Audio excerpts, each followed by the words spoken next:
So I started with the YMCA back in 2020, fresh out of college.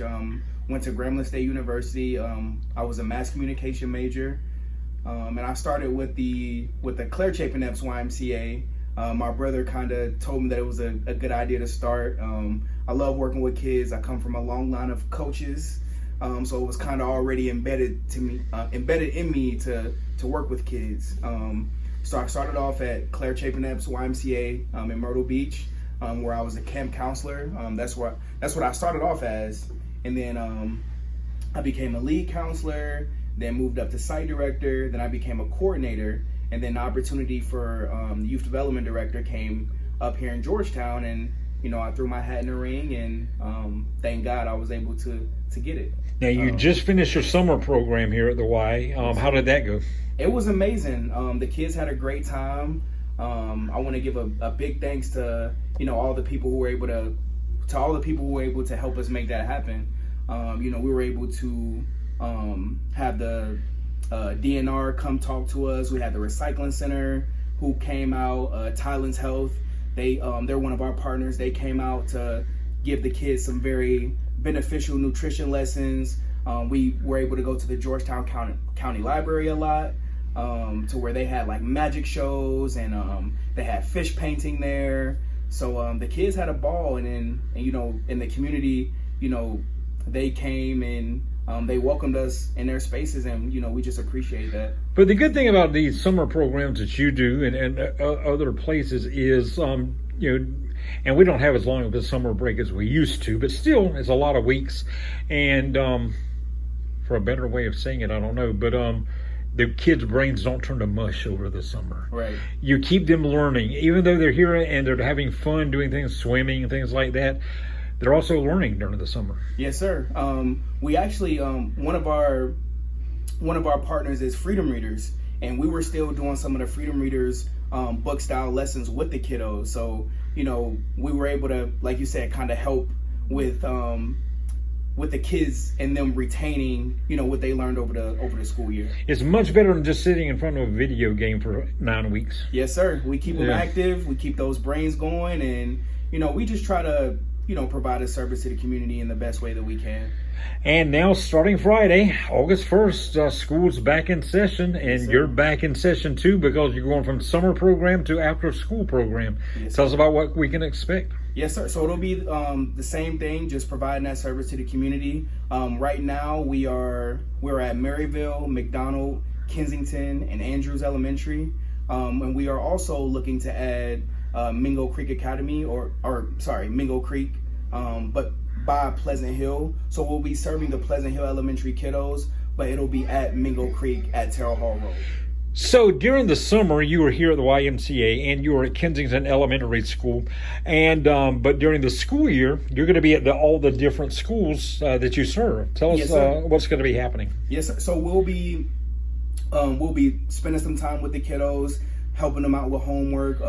We'll be doing Freedom Readers with them. We'll also be having Tylen's Health come in to do some nutrition lessons with them as well. We feed the kids snack. We do activities with them. We're looking into taking them on some field trips. So we're looking to have a great school year. So what hours are the after school programs? So our after school program runs from 2 to 6, or dismissal time until 6 p.m. So usually around 2 to 2:15 to 6 p.m. So during the summer, when you're doing it here at the Y and at Kensington School, you probably don't need that many staff members. But now, if you're going to be at each individual school, how do you adequately staff that many people? Well, I mean, we start the process of staffing for after school in the summer. Mm-hmm. We also get a lot of people that return, and then we also have some teachers who are at the schools on our staff. So it kind of makes it a little bit easier because they're kind of already there working within the schools. Mm-hmm. Tell us again what schools you'll be at for the after school. For after school, we'll be at Kensington Elementary. We'll be at Andrews Elementary. We'll be at Maryville Elementary and McDonald Elementary. And we're also looking to do Pleasant Hill Elementary via Mingo Creek at Terrell Hall Road. So that's 5 schools. How many staff members do you need at each school to make this work? It depends on the numbers. At Kensington, we have about 60 kids, so we'll need about 5 to 6 staff. And do you use just YMCA employees, or do Kensington teachers help out too? I mean, do you We use just YMCA Okay. employees, but of course it always takes a village to make it work. Okay. And so will each school do the same things, or will each school have their own different activities? For the most part, each school does the same thing, but each school at the same time is different.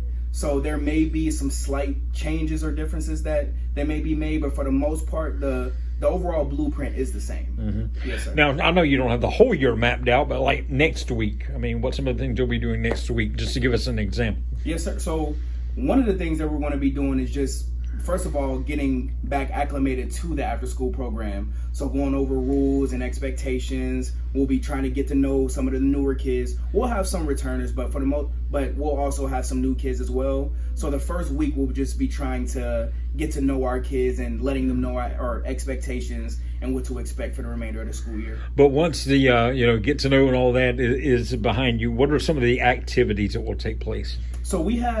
So the way that we do our activities, we break them down in a few different categories.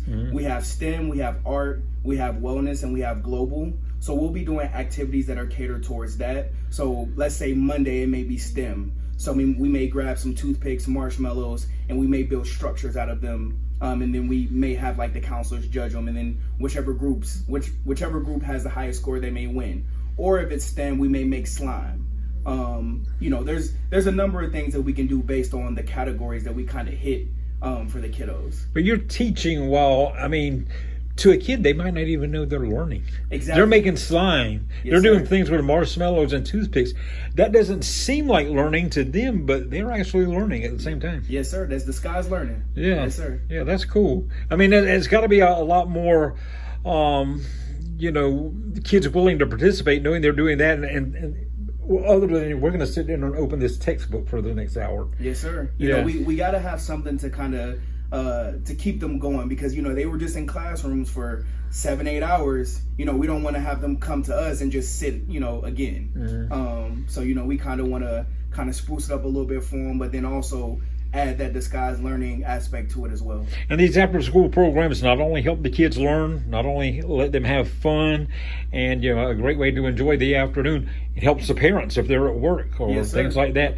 So how can people become a part of this? Do you have any openings left? And Yes, if sir. you do, how can people get in one of those openings? Yes, sir. If you would like to register, you can always give us a call. You can give our Welcome Center a call.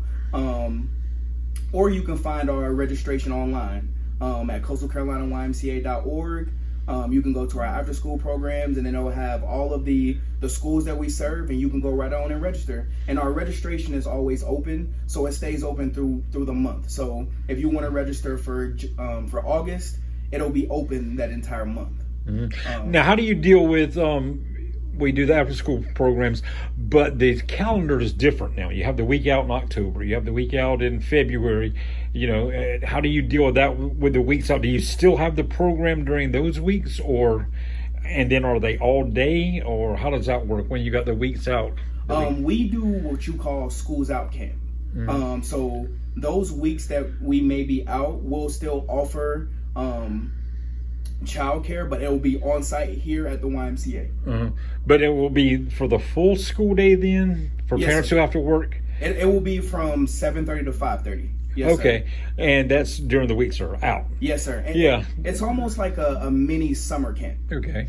So it's not like after school where it's only 2 to 6. It'll be from 7:30 to 5:30, which is 10 hours, and it'll be for whatever allotted time those kids are out of school. Now, for the regular after school program, what is the cost for?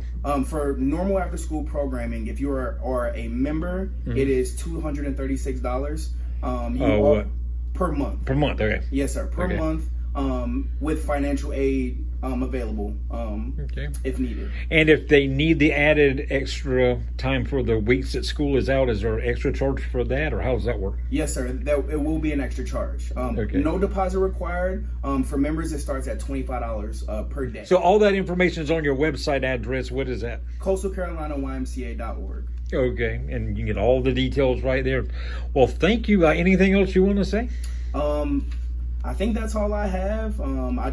We hope to see you guys, and we love providing a service to the community. Anything that we can do to help. If you have any questions, You can always give me a call. You can give a call to our Welcome Center, and I'll be more than happy to talk to anybody who has any questions.